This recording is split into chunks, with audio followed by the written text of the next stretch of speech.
ஒரு மாநிலத்துல இருந்து இன்னொரு மாநிலத்துக்கு நம்ம சொந்த கார்ல டிராவல் பண்றோம் அப்படின்னா ஒரு முக்கியமான விஷயத்தை கவனிக்கணும். அது என்னங்கிறத உங்களுக்கு தெளிவா சொல்றேன்.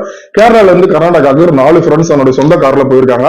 அப்படி போகும்போது கர்நாடகா பார்டர்ல இருந்த மெயின் ஹைவேல ஒரு செக் போஸ்ட்ல போலீஸ் வந்து உங்க காரை செக் பண்ணணும்னு சொல்லியிருக்காங்க. இவங்களும் காரோட டிக்கி ஓபன் பண்ணி செக் பண்ண அனுமதிச்சிருக்காங்க. அப்படி செக் பண்ணிட்டு சரி நீங்க போகலாம் அப்படின்னு சொல்லியிருக்காங்க. ஆனா கார் கிளம்பின கொஞ்ச நேரத்திலேயே உள்ள இருந்த ஒரு ஃப்ரெண்டுக்கு ஒரு டவுட். ஏன்னா ஏதோ வந்து போலீஸ் வந்து அந்த கார் டிக்கிக்குள்ள வச்ச மாதிரி உணர்றாரு. காரை பாதி வழியில மறுபடியும் நிறுத்தி அந்த டிக்கியை திறந்து பார்க்கும்போது தான் தெரியுது உள்ள வந்து பிரவுன் சுகர், அதாவது கஞ்சா, அது மாதிரியான பொருள் உள்ள இருந்திருக்கு. உடனே அது தூக்கி வெளியே எரிஞ்சிட்டு கார்ல மறுபடியும் டிராவல் பண்ணி போயிருக்காங்க. அவங்க நினைச்ச மாதிரி அடுத்த ஒரு 20 கிலோமீட்டர்ல இன்னொரு செக் போஸ்ட், அங்க மறுபடியும் போலீஸ் வந்து உங்க கார் டிக்கி செக் பண்ணணும்னு சொல்லியிருக்காங்க. இவங்க ஓபன் பண்ணிட்டு அந்த நேரம் அந்த ஃப்ரெண்ட்ஸ் எல்லாம் என்ன பண்ணிருக்காங்க, கார் டிக்கி பக்கம் போய் நின்றுருக்காங்க.